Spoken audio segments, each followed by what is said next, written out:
Hello.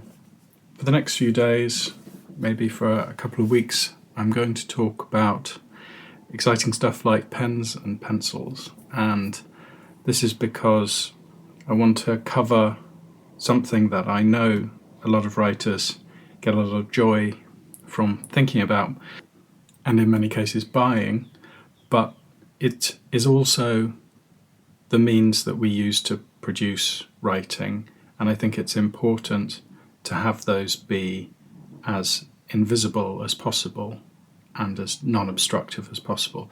So that's what all of this is going to be about. I don't want to call pen, pencil, paper and laptop writing equipment or tools or implements, although that's what they are. Instead, I'll call them the means, meaning the means of production.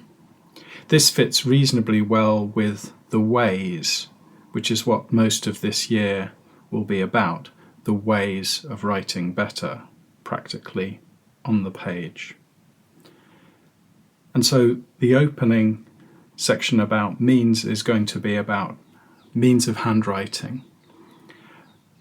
Many people, not just junior doctors, can no longer read their own handwriting.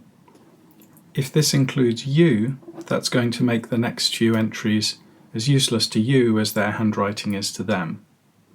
Quite rarely, I can't figure out a word I've handwritten in ink. This is very frustrating, and if it was happening all the time, I would of course prefer the clarity of typed up text. But I stick with handwriting for reasons that will become clear. What I'm starting with first is the least likely thing for you to adopt, but something that I love very much, which is dipping pens. Online, they seem to be called dip pens, but I've always called them dipping pens because that's what using one feels like. Dip is a completed action. Dipping, dipping, dipping is what you do, the rhythm you get into. Like one of those bird perpetual motion machines which keeps lowering its head and dipping its little glass beak into water and then sitting up again. So, dipping pens.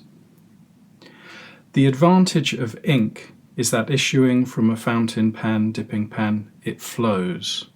If you're the kind of writer who struggles to keep going, this may, in itself, help you.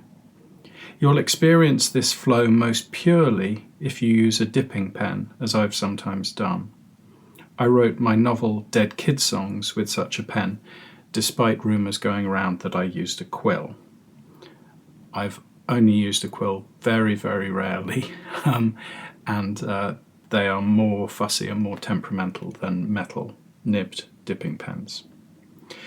But it would be ridiculous of me to suggest such an outmoded means of production. However, I will. To buy a dipping pen and some good ink, although I have found almost all commercial ink good enough, you would need to visit an art shop, online or in person.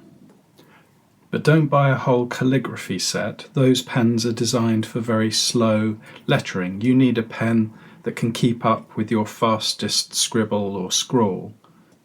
A calligraphy pen, unless it has a plain nib, is going to be too laborious. The main inconvenience of a dipping pen is getting permanent black ink on your fingers, or worse, on your clothes. Most ink bottles aren't designed to be accessed by the nib of a vertically descending pen, and certainly not when they're down to their last low 20%. I'm not going to recommend brands, but Mont Blanc ink bottles are designed to be inverted to create a well at one end.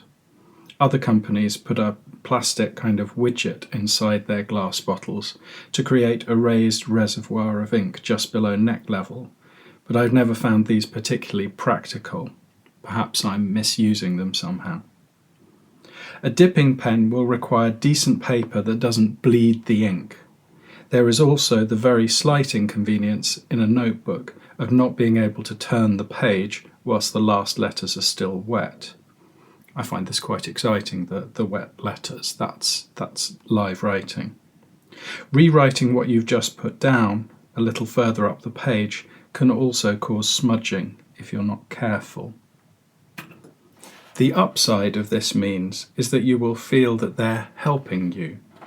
Ink wants to be spilled. Dipping and fountain pens create a controlled flow. And as a description of what writing should feel like, a controlled flow isn't bad. There's no point, though, wasting money on resources on means you think are affected or silly. A dipping pen can only be used at home. You'd look fairly ridiculous writing with one in Starbucks and would be fairly vulnerable to spillage attacks. However, what a flex. As an aside, I think there's a reason Shakespeare and his contemporaries wrote in iambic pentameter. A single line of around 4 inches is a comfortable amount to write with one dip of a nib. You can go further, but dip, line of iambic, dip, line of iambic seems a sensible rhythm when you are producing a lot of writing. So, I hope that was useful for you, or at least an interesting distraction. Tomorrow I'm going to be talking about fountain pens. What do you write with? Please comment and also like and subscribe, and I hope to see you soon.